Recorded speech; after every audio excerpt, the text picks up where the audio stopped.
Today I want to tell you guys a story from our Christian days. It's one that I've alluded to in past videos, but I've never told the whole thing. It takes place at our Evangelical Christian University in early 2015. We were about 20 years old. I think I was 21.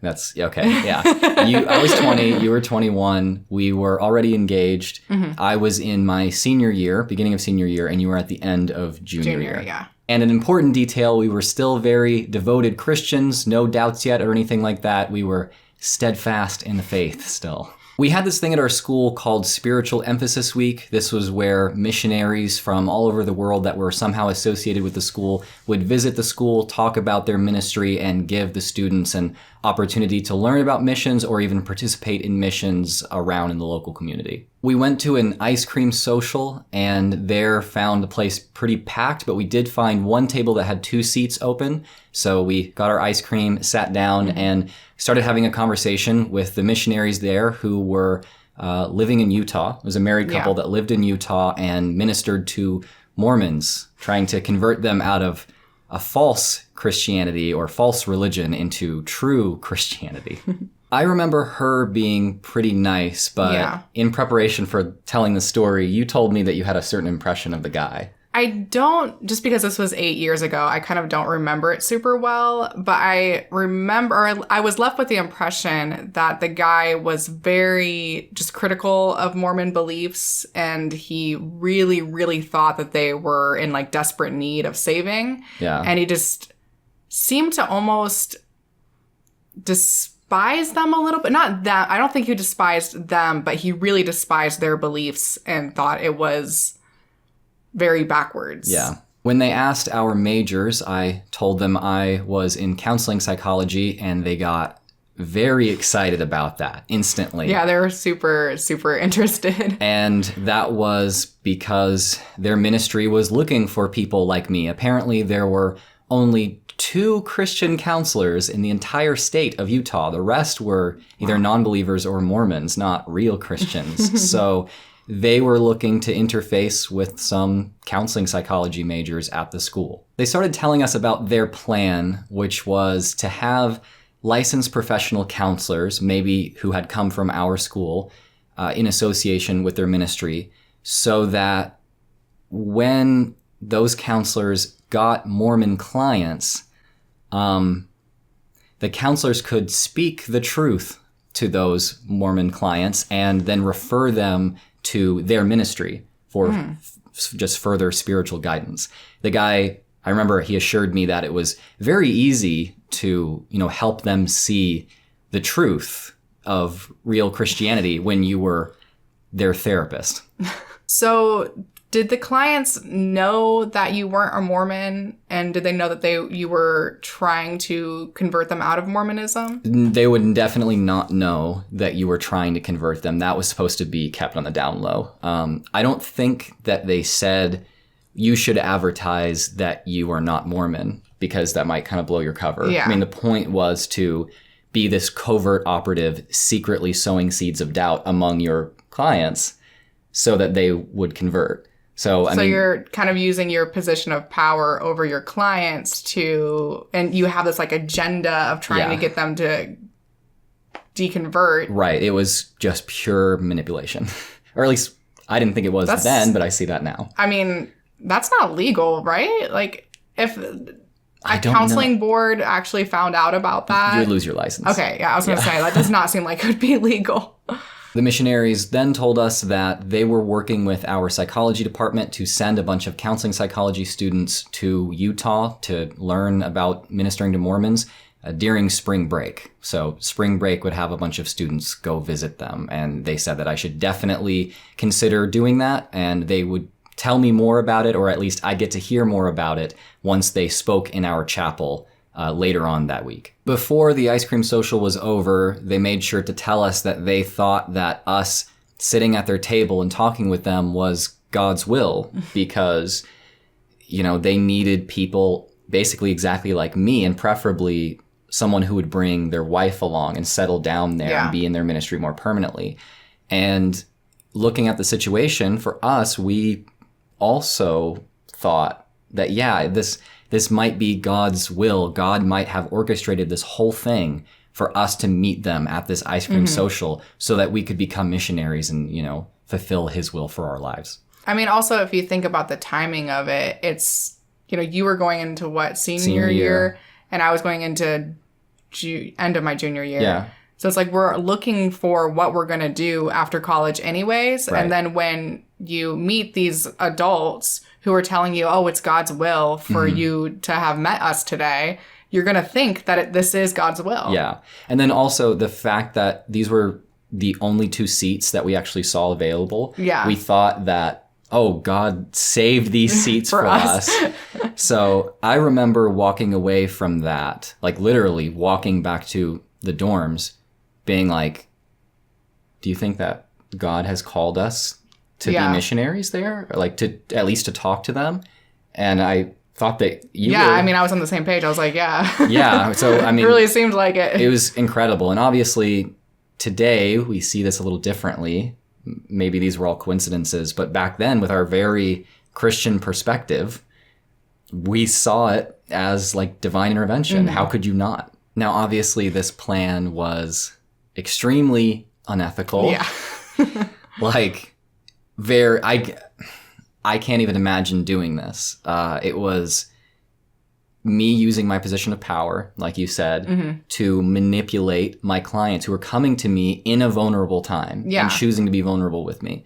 And you have some sort of secret agenda. Yeah. Yeah. And I think that maybe people today, viewers of this channel and friends of mine in real life, maybe especially, would hear this story and think, how would Drew ever think that this I think people would be very surprised. Yeah, like how would he think that that's ever okay? But it goes to show how much religion can color your perception of ethical issues. I mean, I thought that, yeah, sure, this is manipulation, but if you are not a born-again Protestant Christian, then you are going to suffer in hell for all eternity. So who cares if I'm manipulating a little bit? It's necessary manipulation in your mind. Right. Also, we talked about ethics in our counseling classes all the time. I mean, we talked about power imbalances. We talked about not white knighting and just, rushing in to save someone.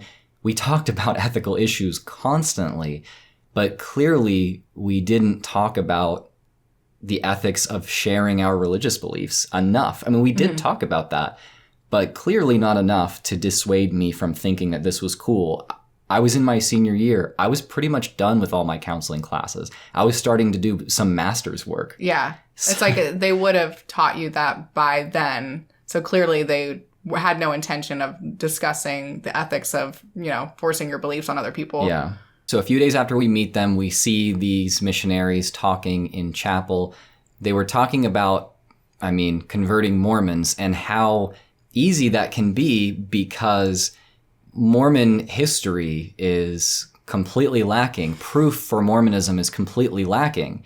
And even Mormon theologians at the very top level completely admit that there's absolutely no proof of Mormonism. What? Yeah.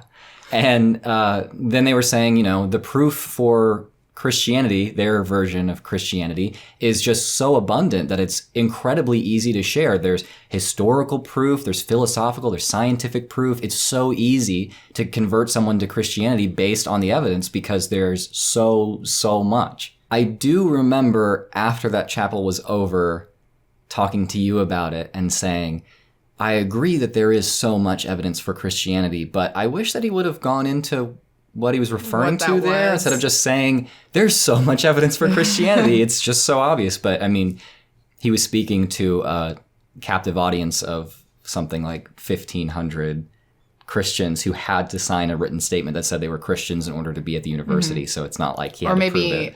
He just assumed that most of the students knew what that was, right? What the evidence was. Right. Right after that chapel, we met up with the missionaries and went to lunch just at our school cafeteria with them. And I don't remember a lot of the specifics of what we talked about, but I do remember that we left that with a very strong opinion about this is God's will for our lives, and I definitely need to go on that spring break trip to learn more about their ministry. Fast forward to just a week or so before the spring break trip. I'm at this point definitely supposed to commit to and pay for the trip.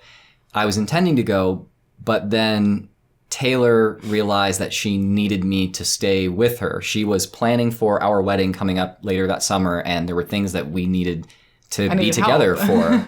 And so I was kind of put in a tough spot. I was very torn because on one hand, I felt like it's my calling from God to go on this trip. This is what God wants for my life. But also, God has called me to this person that I'm supposed to be with. So, and us getting married is a massive part of God's plan for us. Right. So what am I supposed to do? Am I supposed to be here to plan for the wedding, or am I supposed to go on the trip? Like, either thing I would do seemed like, on one hand, fulfilling God's purpose for my life and forsaking God's purpose for my life. Ultimately, I decided not to go on the trip and stay with Taylor so that I could be there with her, help her. And I felt horrible about it because I was turning my back on God in a way, or so I thought. Good about it because I really needed your help. Yeah, and I expected something bad to happen, basically, or something to go wrong in my life until I made this right. But then at the end of spring break, everything was fine, and I actually felt great, and it wasn't really even bothering me that I had missed the trip. It felt like, yeah, I really needed to be here. And so I was kind of confused as to why I would feel that way and my life would be going well if I had turned my back on God. Isn't something bad supposed to happen? Are there supposed to be consequences to this? Yeah. I think that for me, I kind of gradually forgot that even happened. Like, I forgot that we were even planning to do this whole missionary thing. It kind of just faded away. Yeah. So I think that just goes to show you that even when you have like this immense feeling that God has called you to some grand thing, eventually that feeling will just kind of dissipate if you're not actively thinking about it. Yeah. The fact that nothing bad happened after I supposedly disobeyed God in this way was very confusing to me. It was either that I disobeyed God's will with no consequences, or I had been mistaken about God being involved in this whole calling in the first place. I thought back on how kind of preordained the whole meeting with them felt, and I asked myself, why did it feel that way? It was the 2 empty seats that were there, the fact that we were both in a place in our education where we were looking for the next thing. Yeah. And the fact that they needed people that had my exact major. That's what it was. And the fact that he said that. Right. Yeah. I ended up considering the idea that all of those things were just coincidences. And honestly, that was pretty scary. Oh, really? Yeah. Usually, you know me, that I'm usually pretty decisive about stuff. Like if there's a logical problem to reason through, I will go through it diligently and not really stop until I've reached some kind of closure. But with this, I was so scared to conclude that I was wrong about God leading me in my life that I just kind of put it on the back burner for a while and decided to just let it slip into my unconscious rather than just directly facing it, which again, that's out of character for me. Yeah. But back then, it was just too frightening to really confront. Realizing that just about anything I had ever seen as God's will in my life could possibly just be the result of my interpretation of certain events, of coincidences, made me very, very deeply skeptical about God working in any way in anyone's life. Yeah. Because you're just seeing it through a particular lens. Yeah. Yeah. I started to understand that for maybe even most people I knew, their God, their interaction with God was kind of an interaction with or creation of a God of coincidences.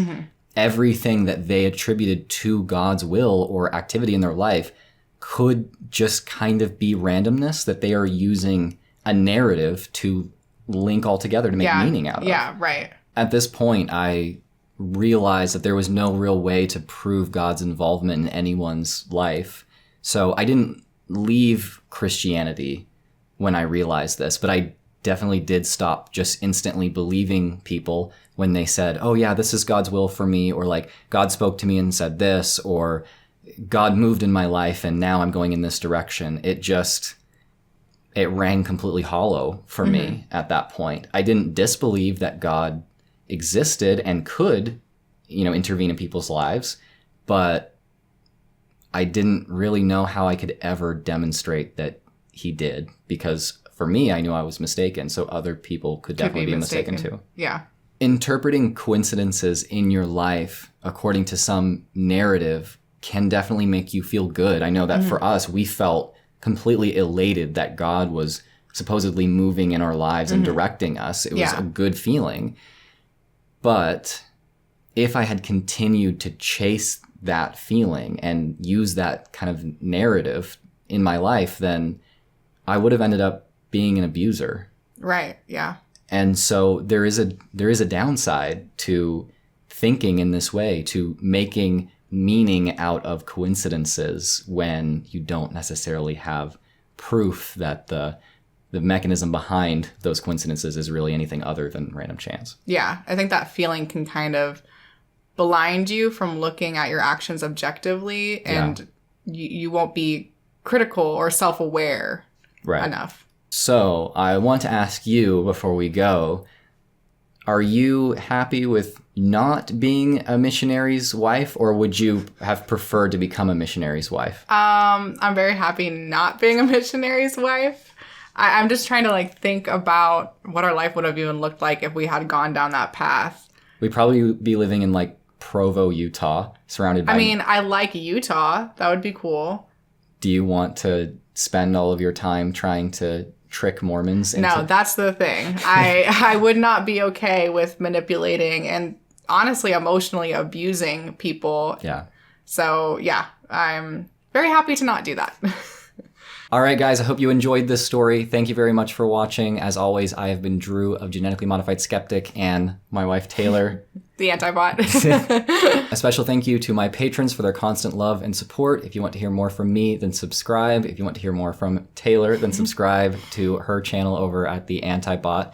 If you are an apostate in need, then there are resources linked in the description to help you find community and mental health support. No one will try to convince you to be an atheist over at these resources, by the way. They won't trick you. Until next time, stay skeptical.